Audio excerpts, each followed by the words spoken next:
Hello friends, this is Shivam from your favourite YouTube channel drift education. पिछले lecture में हम लोगों ने क्लास 11th के एक छोटे से टॉपिक मेजरमेंट ऑफ एंगल को डिस्कस किया था। आज हम लोग उसी टॉपिक को कंप्लीट करने वाले हैं।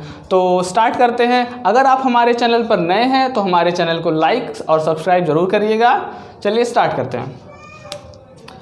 तो एंगल को मेज़र करने के लिए हम लोगों ने कुछ सिस्टम को डिस्कस किया था। सिस्टम में पहला था हेक्साडेसिमल सिस्टम और दूसरा था रेडियन मेजरमेंट, उसको बोलते हैं सर्कुलर सिस्टम। इन दोनों को चेंज करने के लिए, एक से दूसरे में चेंज करने के लिए हम लोग एक फॉर्मूला लिखने वाले हैं और उसको समझने वाले हैं। पहला है angle in degree is equals to angle in radian into 180/पाई। अगर कोई भी एंगल हमको डिग्री में फाइंड करना है और वो रेडियन में है तो उसको 180/पाई से मल्टीप्लाई करते हैं और उसको सॉल्व करके जो आंसर आता है वो डिग्री में आता है। सेकंड यहीं से आप लोग सॉल्व करते हैं। अगर एंगल इन रेडियन पता करना हो तो क्या करेंगे, एंगल इन रेडियन ये हमको फाइंड आउट करना है तो हम क्या करेंगे, angle in degree is into पाई/180। ये दो फॉर्मूले एक क्वेश्चन दोनों पे आप लोगों को सॉल्व कर लीजिएगा और अगर कहीं कंफ्यूजन होगी तो कमेंट सेक्शन में हमसे क्वेश्चन कर लीजिएगा, ठीक है। इसके बाद में अभी क्लास 11th में आप लोगों का एक छोटा सा थ्योरम है जो कि रेडियन से रिलेटेड है और वो थ्योरम है क्या, आप लोग के पास अगर बुक होगी तो देखेंगे उसमें लिखा होगा radian is a constant angle. Radian is a constant angle, मतलब जो रेडियन होता है वो एक कांस्टेंट एंगल होता है, वेरिएबल नहीं होता है। इसको हम लोग प्रूफ करेंगे। प्रूफ करने के लिए क्या करेंगे, चलिए 1 रेडियन को हमने पिछले लेक्चर में अपने डिस्कस किया था। अगर वो वीडियो आपने नहीं देखा है तो फिर आप हमारे वीडियो के चैनल पे जाइए और उसको विजिट करिए, फिर उसके बाद ये आपको समझ में आ जाएगा। तो 1 रेडियन हमने आपको बताया था कि व्हाट इज़ 1 रेडियन, क्या होता है। अगर एक सर्कल है, ज़्यादा बड़ा हो गया क्या, दिख नहीं रहा होगा, कोई बात नहीं, थोड़ा सा छोटा कर लेते हैं। यस, ये एक सर्कल है, अभी दिख रहा है। इस सर्कल का रेडियस क्या है, इस सर्कल का रेडियस स्मॉल r है, ठीक है। स्मॉल r रेडियस का सर्कल है। अगर इस सर्कल पे एक arc of length equal to the radius, एक ऐसा आर्क जिसकी लेंथ हो इस सर्कल के रेडियस के इक्वल, तो इस एंगल से इस सर्कल के सेंटर पे जो एंगल फॉर्मेशन होता है उसको बोलते हैं हम लोग 1 रेडियन। क्या बोलते हैं, 1 रेडियन। तो चलिए इसको प्रूफ कर लेते हैं कि 1 रेडियन जो होता है वो एक कांस्टेंट एंगल होता है। यानी कांस्टेंट कैसे होता है, हमारे पास एक छोटा सर्कल है, एक बड़ा सर्कल है या कितना भी बड़ा सर्कल है, उन सारे सर्कल्स के रेडियस के इक्वल एक आर्क ले लेंगे, कहाँ पे, सर्कल पे, और उस आर्क के एंड पॉइंट को अगर हम लोग सेंटर से मिला देंगे तो जो एंगल बनेगा वो एक कांस्टेंट एंगल होगा। Let's prove it. इसको प्रूफ करने के लिए क्या करेंगे, इसको हम लोग इस रेडियस से एक डायमीटर बना लेंगे। क्या बना लेंगे, एक डायमीटर। इसका नेम दे देते हैं, सपोज ये है A, ये हमारा सेंटर O, ये B और ये कोई पॉइंट है C, ठीक है। इसको ड्रॉ कर लेंगे। तो अभी क्या हो गया, यहाँ पे हमारे सर्कल में 2 आर्क हमको दिख रहे हैं। एक है arc BC and second one is arc BCA। BCA एक सेमी सर्कुलर आर्क है और सेमी सर्कुलर आर्क की लेंथ हमको पता होती है, कितनी होती है, कंप्लीट सर्कल का जो लेंथ होता है वो 2πr होता है। तो सेमी सर्कल का लेंथ कितना हो जाएगा, वो हमारा हो जाएगा πr। तो चलिए देखते हैं। Length of arc BCA is equal to πr length of arc BC length of arc B C is equals to R. Okay, अभी क्या है, बी सी का जो angle subtended on the centre है वो हमारा है 1 रेडियन, इसको थीटा दे देते हैं, 1 रेडियन को हम लोग क्या लिख लेते हैं, थीटा। तो angle B O C is equals to हमारा, हमने थीटा ले लिया, और एंगल बी ओ ए यानी कि सेमी सर्कल जो सेंटर पे एंगल बना रहा है वो कितना है, B O A. Semi circle, angle in semi circle is right angle, class 10th में हम लोग पढ़े हुए हैं। Angle in semi circle is right angle, ये तो पढ़े हुए हैं, सॉरी क्या गलती होगी, ये एंगल इन सेमी सर्कल, तो राइट एंगल वो सर्कमफ्रेंस पे होता है। सेमी सर्कल जो डायमीटर होता है वो सेंटर पे कितना 180 डिग्री का एंगल बनाता है, इसका मतलब कितना बनाता है, पाई रेडियन का एंगल बनाता है। ठीक है, तो इसको कैसे प्रूफ करेंगे, ऊपर थोड़ा इरेज कर देते हैं, देखिएगा। सी, एक थ्योरम हम लोग क्लास 10th में पढ़े हुए हैं, क्या कि the ratio of length of arc is equal to the ratio of angle subtended at the centre. इसका यूज करेंगे, तो ये यूज करेंगे तो यहाँ पे क्या आ जाएगा, यहाँ पर आ जाएगा angle B O C upon में angle B O A is equal to angle B O C upon angle B O A is equals to length of arc B C upon length of arc B O A, length of arc B O A. Angle subtended on the centre are proportional to the length of arc.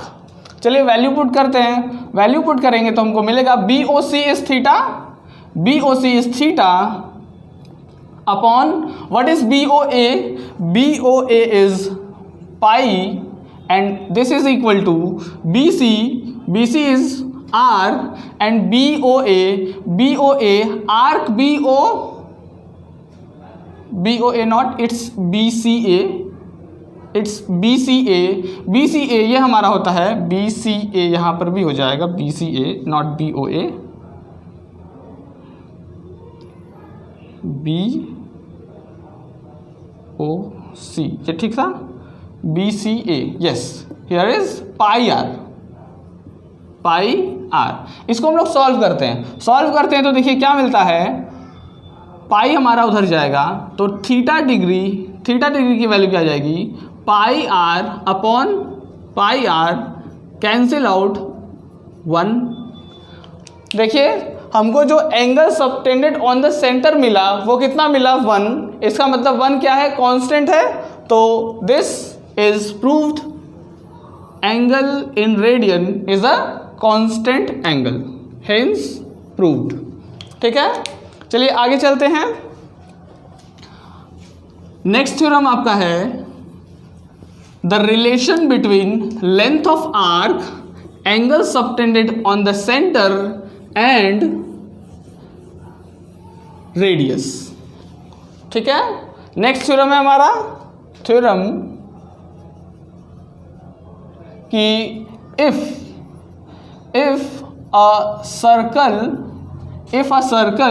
is of radius r and length of arc L subtends angle theta radian at the center, then the relation between theta L and R is theta is equals to L by R, theta is equals to L by R। we have to prove it। इसका मतलब क्या हुआ, इसका मतलब है कि angle in radian is equal to length of arc upon radius of circle. इस बात को हम लोगों को प्रूफ करना है, तो चलिए प्रूफ करते हैं।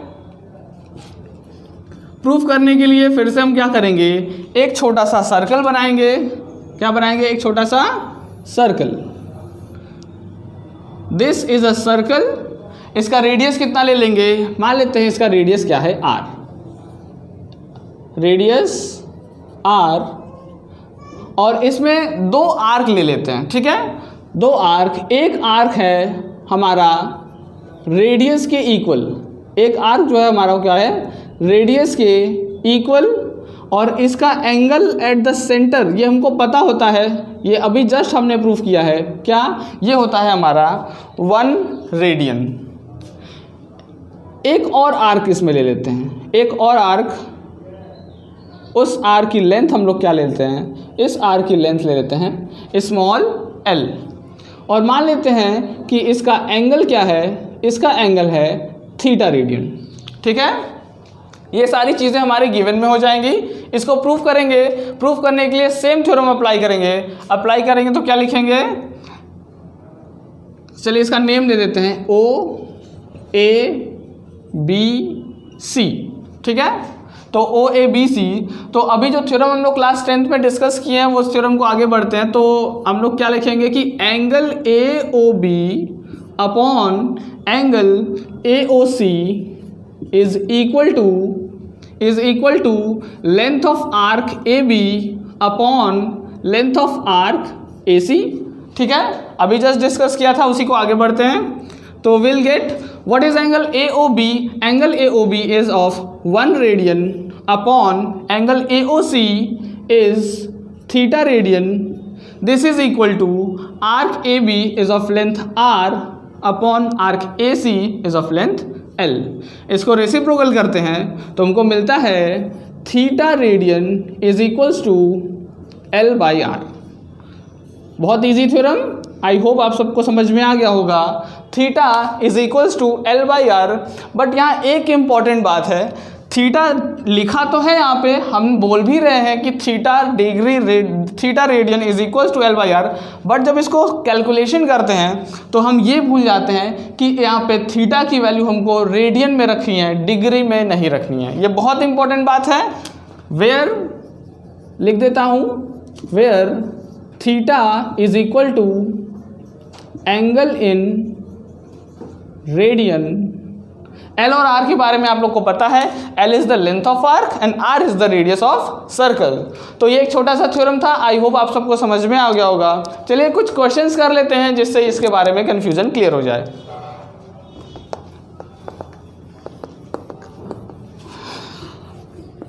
एक क्वेश्चन कर लेते हैं इस पे, बहुत ही इजी सा टॉपिक है और ट्रिग्नोमेट्री में आपको ये थोड़ा सा हेल्पफुल होगा, इस वजह से ट्रिग्नोमेट्री स्टार्ट करने से पहले हम सोचे इसको डिस्कस कर लिया जाए। ओके, तो एक छोटा सा थ्योरम, एक छोटा सा क्वेश्चन देखते हैं। Question is find the angle subtended at the centre of arc of length 28 centimetre and radius of circle is 11 centimetre. ठीक है, क्वेश्चन क्लियर है। Angle subtended at the centre हमको फाइंड करना है, लेंथ ऑफ आर्क हमें 28 centimetre given है और radius of circle क्या है 11 सेंटीमीटर। सॉल्व करते हैं। तो अगर हम इसमें गिवन लिखना चाहें तो what is given, given is angle subtended at the centre we have to find, तो थीटा हमारा क्वेश्चन मार्क हो जाएगा। Length of arc small l 28 centimetre and r is equals to 11 centimetre. Simple सा formula, इन तीनों में एक relation हम लोगों ने अभी सॉल्व किया था। What, theta is equal to l by r, theta is equals to l by r। तो theta is equals to l by r क्या हो जाएगा हमारा, l की वैल्यू है 28 अपॉन r की वैल्यू क्या है, r की वैल्यू है 11। अभी देखिए ये 28/11, ये आपको थोड़ा अच्छा नहीं लग रहा होगा कि ये कैसा एंगल है, बट ये एंगल क्या है हमारा, ये एंगल रेडियन में है। इसकी वैल्यू को अगर हम लोग डिग्री में सॉल्व कर दें तो ये बहुत ही अच्छा वैल्यू देगा। चलिए देखते हैं। तो 28/11 रेडियन ये आपका आ गया 28/11 रेडियन। अब इस एंगल को अगर हम लोगों को डिग्री में चेंज करना होगा तो इसी में हम लोग क्या करे थे, अभी एक फॉर्मूला हमने बताया था लेक्चर स्टार्ट करने से पहले कि रेडियन को अगर हम लोग डिग्री में चेंज करना चाहते हैं तो उसको सर्टेन वैल्यू से मल्टीप्लाई करते हैं, और वो सर्टेन वैल्यू कितना होता है फ्रेंड्स, रेडियन को डिग्री में चेंज करने के लिए क्या करते हैं 180/पाई, इससे मल्टीप्लाई करते हैं। किससे, 180/पाई से मल्टीप्लाई कर देते हैं, और पाई की वैल्यू यहाँ पे हम लोग सॉल्व करने पर पुट करेंगे क्या 22/7। तो 28/11 इंटू 180/पाई की वैल्यू हो जाएगी 22/7 है, उसको ऊपर लेके रख देंगे। इसको सॉल्व करेंगे, इसको सॉल्व करेंगे तो कितना आएगा, मैं यहाँ पे लिख देता हूँ थीटा इज इक्वल टू हमारा आ जाएगा, इसको कट कर देते हैं 11 2 जा 22, 2 से कट कर देते हैं 11 2 से 14, ठीक है। इसको सॉल्व करेंगे, जो भी आंसर आएगा आप लोग देख लीजिएगा, ठीक है। इजी सा क्वेश्चन है, बट वैल्यूज़ की वजह से हो सकता है डिग्री में कुछ सर्टेन वैल्यूज़ नहीं आ रही होंगी, तो ये एक छोटा सा क्वेश्चन था, ठीक है।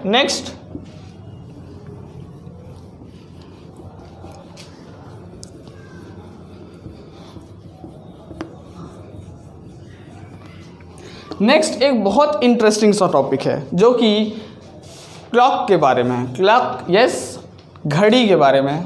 घड़ी के बारे में सपोज ये आपके घर में लगी हुई घड़ी है, अभी तो लग नहीं रही है, अभी लगेगी। कैसे, यहाँ पे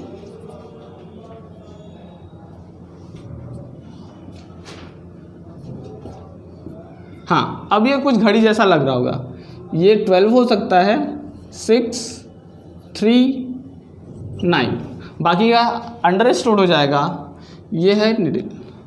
क्लॉक के बारे में कुछ बेसिक सी चीज़ आपको पता होगी, इसमें 3 हैंड्स होते हैं। 3 हैंड्स होते हैं, जो कौन कौन से होते हैं, second hands, minute hand and hour hand, ठीक है।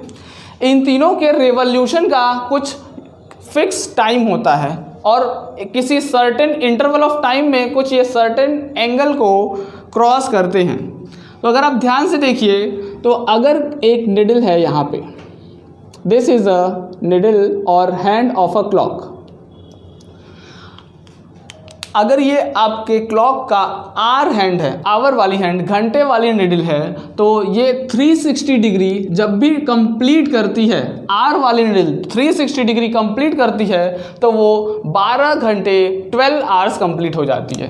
तो यहाँ पे एक चीज़ आपको पता चलेगी, for hour hand 12 hours is equals to 12 hours is equals to 360 degree. Yes, बहुत सिंपल सा चीज़ है, 12 आवर इक्वल्स टू 360 डिग्री। यहाँ से आपको क्या पता चलेगा, यहाँ से आपको पता चलेगा 1 hour is equals to 360 divide by 12, और ये आपके आ जाएगा 30 डिग्री। मतलब जो आर वाली हैंड होती है वो 1 घंटे में 30 डिग्री का एंगल घूम जाती है। 1 hour is equals to 30 degree. अभी पूछा जाए कि क्या 1 मिनट में कितना घूमती है, तो 1 मिनट को करने के लिए 1 आवर के प्लेस पे क्या लिख देंगे, 1 आवर के प्लेस पे हम लोग लिख देंगे 60 minutes. 60 minutes is equals to कितना हो जाएगा हमारा, 60 मिनट्स इज इक्वल्स टू हो जाएगा 30 डिग्री। तो यहाँ से क्या हो जाएगा 1 मिनट में कितना आ जाएगा 30/60, इसका मतलब हो जाएगा हाफ डिग्री। 1 मिनट में आर वाली निडल क्या हो जाएगी, हाफ डिग्री रोटेट करेगी। ठीक है, ये हो गया आवर वाली निडल के बारे में, घंटे वाली सुई के बारे में, कि 1 घंटे में वो 30 डिग्री एंगल को मेजर घूम जाती है, और 1 मिनट में कितना, 1 मिनट में आधा डिग्री घूम जाती है। उसके बाद अब मिनट वाले के बारे में बात कर लेते हैं। मिनट निडल, तो मिनट वाली निडल को भी सेम कॉन्सेप्ट से याद करेंगे। कैसे, एक कंप्लीट रेवोल्यूशन वो कितने टाइम में कंप्लीट करती है? फॉर मिनट्स हैंड, मिनट वाली hand.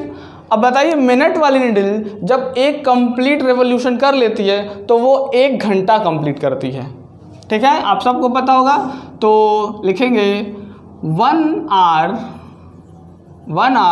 Is equals to 360 degree. ये मिनट हैंड के लिए है, आवर वाली हैंड के लिए नहीं है। मिनट वाली हैंड 1 घंटे में 360 डिग्री घूम जाती है, 360 डिग्री घूम जाती है।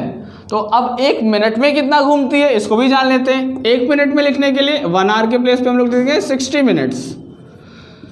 तो 60 minutes is equal to 360 degree. यहाँ से 1 मिनट की वैल्यू निकालेंगे। 1 मिनट में कितना रोटेट करेगा?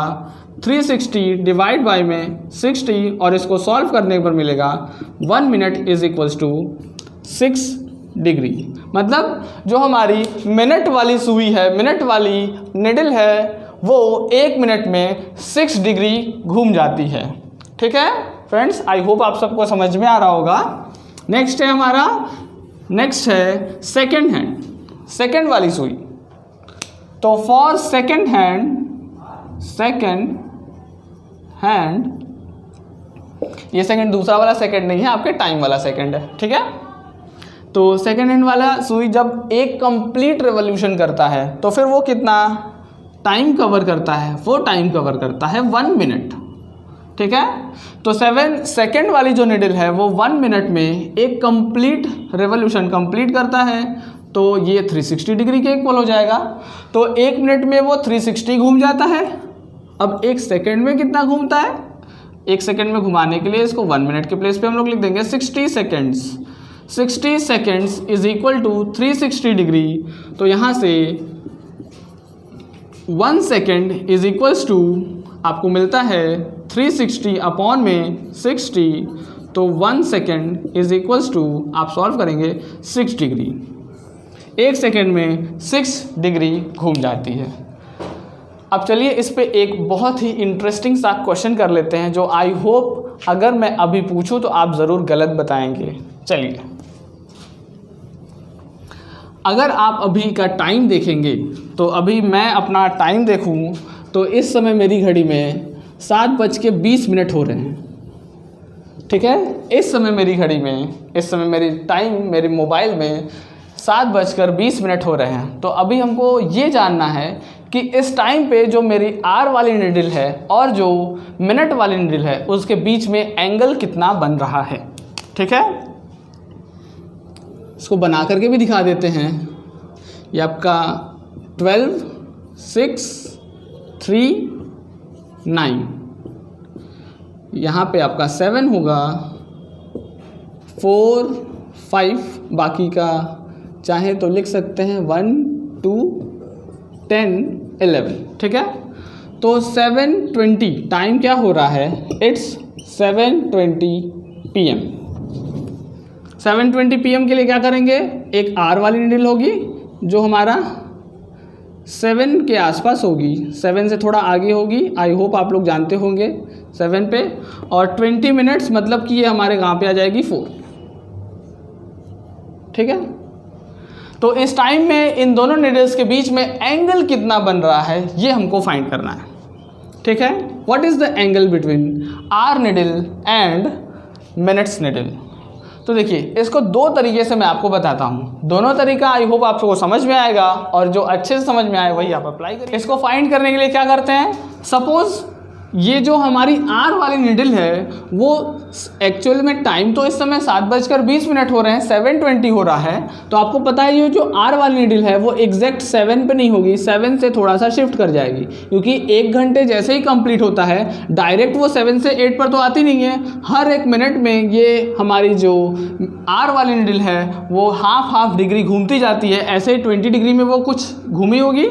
तो सपोज क्या करते हैं, मान लेते हैं ये एग्जैक्ट 7 पर है, इसको डॉटेड से बना देते हैं। ठीक, ये एग्जैक्ट 7 पे है, आर वाली निडल एग्जैक्ट 7 पे है और मिनट वाली निडल क्या है 4 पे। तो 7:20 हो रहे हैं, ऐसा अज्यूम करने के लिए हमको angle between 7 and 4, angle between 7 and 4 पता होना चाहिए। किसी भी दो कॉन्जिक्यूटिव नंबर्स के बीच में 30 डिग्री का एंगल बनता है, दो कॉन्जिक्यूटिव एंगल्स के बीच में 30 डिग्री का एंगल बनता है। तो यहाँ पे 30 + 30 + 30 एंगल बिटवीन 4 and 7 हमारा कितना 90 डिग्री हो गया। कितना हो गया 90 डिग्री। एंगल बिटवीन 4 and 7 या 7 and 4 इज़ 90 डिग्री। अभी ये 4 से 7 पे एग्जैक्ट 90 डिग्री का एंगल बन रहा है, बट हमारा जो आर वाली नीडल है वो 20 मिनट्स पास हो जाने की वजह से ये थोड़ा सा शिफ्ट कर गई है। तो इसके लिए हमको एक बेसिक सा फॉर्मूला यहाँ पे लगाना पड़ेगा, क्या कि angle made by hour hand in 20 minutes, क्योंकि हमारा टाइम जो हो रहा था, हमारा टाइम 7:20 PM हो रहा था, 7:20 PM हो रहा था। तो 20 मिनट्स में क्या हो गया, ये कितना हो जाएगा 20 × 1/2, क्योंकि 1 मिनट में वो ½ डिग्री मूव करती है। तो 20 मिनट्स में 20 × 1/2 10 डिग्री वो और मूव कर जाएगी। ठीक है, मिनट वाली हैंड 10 डिग्री और शिफ्ट कर जाएगी। तो रिक्वायर्ड एंगल हमारा क्या हो जाएगा, रिक्वायर्ड एंगल ये हमारा हो जाएगा 90 degree + 10 degree is equal to 100 degree. इसका मतलब जो 7:20 हो रहे हैं, तो अभी इन दोनों नीडल्स के बीच में 100 डिग्री का एंगल बन रहा है। तो आई होप आप लोगों को ये समझ में आया होगा और बहुत ही इंटरेस्टिंग भी लगा होगा। मैं आप लोगों को एक क्वेश्चन देता हूँ, आप इसको सॉल्व करिए और कमेंट सेक्शन में इसका आंसर बताइए, मैं आपको रिप्लाई ज़रूर करूँगा। ठीक है, और टाइम मैं आपको देता हूँ, टाइम इट्स 12:50। ठीक है, 12:50 PM। अगर अभी आपकी घड़ी में 12:50 हो रहे हैं, तो बताइए what is the angle between both the needles. तो आज के लिए बस इतना ही, मिलते हैं अपने अगले लेक्चर में। तब तक के लिए खुश रहिए, सेफ रहिए। Thank you.